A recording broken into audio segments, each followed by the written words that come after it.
ရာသီမြမာတင်မဲ့ပေချမ်းတွေပဲချင်းနေကြည့်နေတဲ့စိုင်းထွင်နှန်းအရှုပ်ပေးလာပြီပင်မြင့်ရန်ချက်လက်လာတယ်ပင်မြင့်ရန်ပဲအေးရတယ်ဝင်လာပြီအလျောက်ဖြတ်ပေးလာပြီပိတ်ပြီကိုပြီများပွဲစား2မိနစ်မပြည့်ခင်မှာပဲမြမာတင်သွင်းကိုတကိုစပြီးတော့ရသွားပြီဖြစ်ပါတယ်ဒီနေ့မြမာတင်ရဲ့တိုက်စစ်မှာဥဆောင်လာခဲ့တဲ့ရှင်းတန်ဖြူစင်ပြော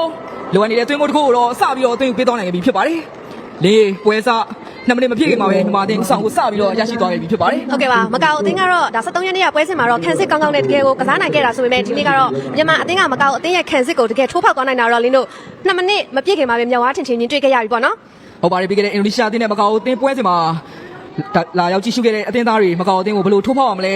အဖြေရှာတွေ့သွားပုံတော့ရတယ်နော်ပွဲစား2မိနစ်မပြည့်ခင်မှာပဲမာတင်မကောက်အသင်းရဲ့ခံစစ်ဟာခွက်ကိုတော့အကောင်ကြီးတုံးချပြီးတော့ဦးဆောင်ကိုတခုကိုတော့စတင်တွင်းယူသွားနိုင်ခဲ့ပြီဖြစ်ပါတယ်ဒီတွင်းကိုမှာတော့ပြင်ပြည့်ရဲ့ပန်ပိုးပေးမှုကတကယ်ကိုကောင်းမွန်ခဲ့ပြီးတော့အေးရထဲမှာချိန်သားကရှိနေခဲ့တဲ့ရှင်းသက်ဖြူစင်ပြုံးကလည်းလုံးဝအမှားယွင်းကင်းကင်းနဲ့တေချာပေါက်အပိုင်အခွင့်အရေးကိုတော့အဆုံးသတ်နိုင်ခဲ့တာဖြစ်ပါတယ်ခိုင်စင်မြင့်ရဲ့တောက်ကံပေါ်ကန်ချက်ကအတော်လေးကောင်းမွန်ခဲ့တာဖြစ်ပါတယ်သူရဲ့ကန်ချက်အခုပေါက်တဲ့ကိုဓာတ်ရိုက်ဝင်ရောက်သွားခဲ့တာဖြစ်ပြီးတော့မကောက်အသင်းရဲ့ခံစစ်ကစားမတွေအချိန်မီဟန်တာထားခဲ့လို့သာမာတင်ဦးဆောင်ကိုပြောရင်ဆိုရင်လည်းမာတင်ကိုဦးဆောင်ကိုထက်ရသွားပြီနော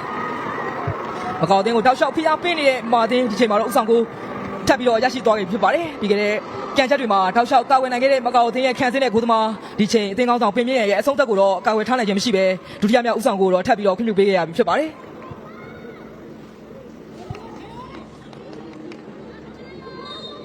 ချိန်မှာလေညာချမ်းနေပြဖို့မှုကအတော်လေးကောင်းမွန်ခဲ့ပြီးတော့အေးရမှာအဆင်သင့်ရှိနေတဲ့အသင်းကောင်းဆောင်ပင်မြင့်ရန်လုံးဝချိန်သားကခေါင်းတိုက်အဆုံးသက်ပြီးတော့လိုအပ်နေတဲ့နောက်ထပ်သွင်းကိုတကိုတော့ထပ်ပြီးတော့ရှာဖွေသွားနိုင်ခဲ့ပြီဖြစ်ပါတယ်ညာချမ်းကနေခိုင်စင်မြင့်ရဲ့ဖြတ်ချိုးပေးမှုကအတော်လေးထိကျကောင်းမွန်ခဲ့ပြီးတော့ပင်မြင့်ရဲ့အဆုံးသက်ကလည်းလုံးဝကိုအမှားယွင်းကင်းခဲ့တာဖြစ်ပါတယ်ဒါကြောင့်လက်ရှိချိန်မှာတော့ပွဲစားချိန်မိနစ်20အတွင်းမှာပဲမြန်မာတင်သွင်းကိုနှစ်ခုတော့ရှာဖွေသွားနိုင်ခဲ့ပြီဖြစ်ပါတယ်လေမရှိနေပင်မြင့်ရပြန်တွေ့လာပင်မြင့်ရရှုပ်ပေးလာပြီပင်မြင့်ရမရလာသေးမြမာတင်ပဲရှုပ်ထပ်ပေးလာတယ်အေးရထိန်လာရောက်လာပြီအဲ့လေစိုင်းထွန်းပိတ်ပြီတကယ်ကိုကောင်းမွန်တဲ့အချိန်ဆက်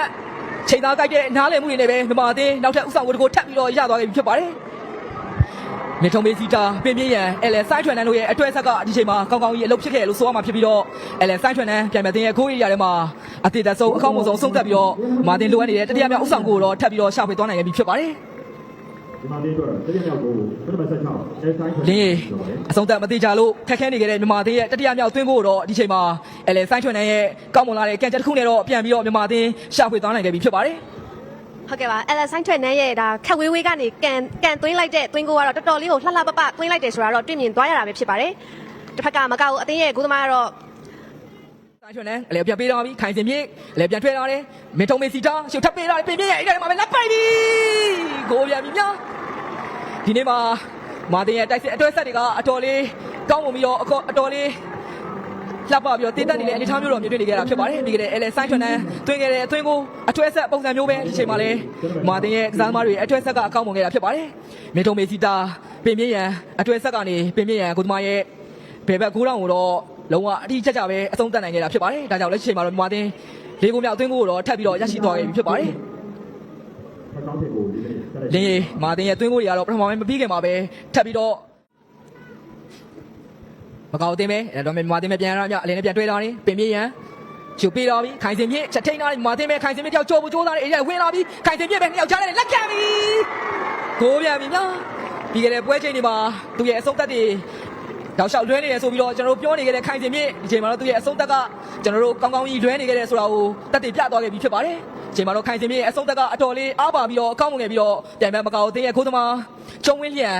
လိုမာကောက်ဝဲချိန်တော့မရခဲ့မင်းနဲ့မြန်မာအသင်းကိုတော့နောက်ထပ်ဥဆောင်ကိုတကိုထပ်ပြီးတော့ခွင့်ပြုပေးခဲ့ရပြီဖြစ်ပါတယ်ဥဆောင်ကိုတွေစက်တိုက်ရပြီးတဲ့နောက်ပိုင်းမှာမြန်မာအသင်းရဲ့စိတ်ဓာတ်ပိုင်းဆိုင်ရာရောကစားကွက်ဆိုင်ရာပိုင်းဆိုင်ရာမှာပါတော်တော်လေးအမြင့်ပိုင်းကိုရောက်ရှိနေခဲ့တာဖြစ်ပါတယ်ဒီချိန်မှာလည်းခိုင်စင်မြင့်ရဲ့ဘယ်ဂျီကန်ချက်ကအတော်လေးအားပါပြီးတော့ကောင်းမွန်ခဲ့တာဖြစ်ပါတယ်ပြန်မဲ့ခိုင်စင်ကစားမားတွေချားတွေကလည်းပဲမရရအောင်ဖောက်ထွက်ပြီးတော့ဘယ်ဂျီနဲ့အခုလိုမျိုးအဆုံးသတ်ခဲ့တာဖြစ်ပါတယ်